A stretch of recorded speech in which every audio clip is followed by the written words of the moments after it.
Hey everyone, and welcome. Today, we're going to tackle something in math called inequalities. Now, that might sound a little complicated, but I promise we're going to go slow and make it super easy to understand. And trust me, you use this idea all the time, even if you don't realize it. Let's get started.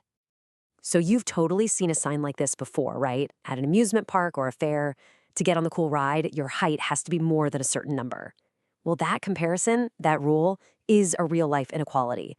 Math just has a special, neat way of writing these rules down, and that's exactly what we're going to learn today. All right, here's the plan for today. First, we'll figure out what inequalities even are. Then we'll look at how to find the solution. After that, we'll learn the rules that make everything way faster. We'll solve an example together, and then we'll see how this stuff pops up in real life. Sound good? Let's do it. All right, let's dive right in. First up, what even are inequalities? Think of this section as learning a few new words in the special language of math. Okay, so what is it? Put simply, an inequality is just a math sentence that compares two things. You know how an equal sign says two things are exactly the same? Well, an inequality tells us how they're different, if one is bigger or smaller or maybe equal. These are the big four symbols you're going to see. The first one means is less than, like how 2 is less than 5. The next one means is greater than, like 10 is greater than 3. Now look at the last two. See that little line underneath? That's your clue that it means or equal to. So we have less than or equal to and greater than or equal to, just like that sign for the amusement park ride. Okay, your turn. How would you write this out? B is greater than or equal to -4. What do you think? Well, the greater than symbol points to the right, and we need that or equal to line underneath. So we write B greater than or equal to -4. See? You're already getting the hang of this new language. So, now we know the lingo. Let's talk about finding the solution. I like to think of it like we're detectives, and we're looking for a mystery number, which in math we usually just call x.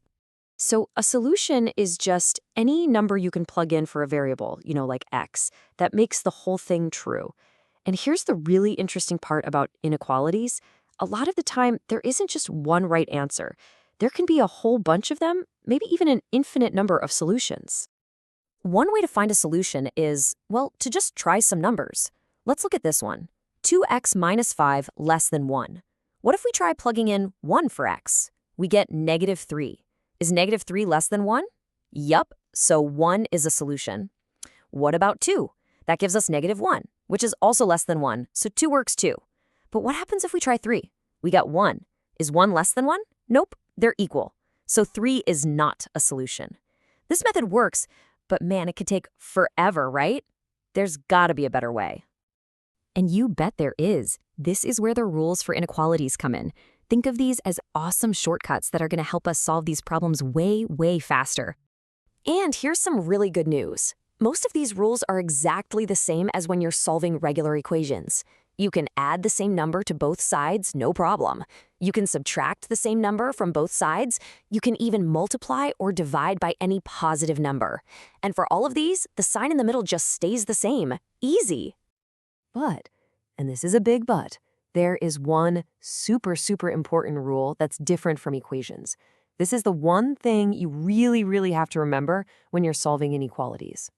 Okay, here it is. This is the big one. Whenever you multiply or divide both sides of an inequality by a negative number, you have to flip the sign around. Let's look at an example. We all know 2 is less than 4, right? Simple. But look what happens when we multiply both sides by -1. We get -2 and -4. Now think about a number line. -2 is actually the bigger number. So for this to still be true, the sign has to flip from less than to greater than. All right, theory's done. We've got the rules. Now let's actually solve one of these together, step by step, so you can see how it all works. So here's our problem. 5x plus 7 is less than 2x minus 2. The goal is always to get x by itself. For step 1, let's get all the x's on the left and all the regular numbers on the right. That gives us 5x minus 2x is less than -2 minus 7. Now, step 2, we just clean things up.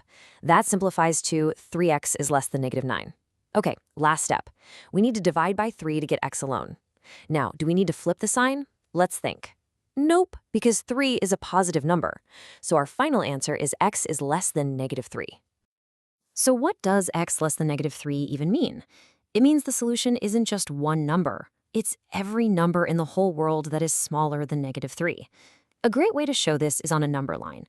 We put an open circle at -3. It's open because x can't be exactly -3. And then we draw a big arrow pointing to the left, covering all the numbers that are smaller. So you might be thinking, okay, that's cool, but when am I ever going to use this? Well, let's check out a real-life problem to see just how useful this can be. Here's the situation. An elevator says its maximum weight is 450 kilograms. We have a person who weighs 70 kilograms, and they're carrying a bunch of boxes that each weigh 25 kilograms. The big question is, what is the absolute maximum number of boxes they can take without breaking the elevator? We can totally solve this in 4 easy steps. First, our mystery number, x, is going to be the number of boxes.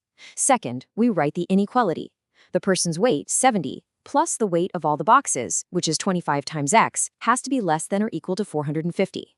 Third, we just solve it like we did before, and we get x less than or equal to 15.2.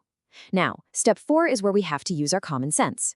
Can you really carry 0.2 of a box? Of course not. Since the number of boxes has to be a whole number, and it has to be less than or equal to 15.2, the most they can possibly carry is 15 boxes. And just like that, we used inequalities to figure out a real-world safety problem. I love this idea that learning math is like building with blocks. Every new thing you learn helps you build something bigger and cooler. Today, you just added a really important and powerful new piece to your collection. So I'm going to leave you with a question to think about. Now that you know what you're looking for, where else do you see these rules in your daily life? Think about speed limits on the road, or how much money you can spend from your allowance. You'll start seeing them everywhere, I promise. Thanks so much for learning with me today.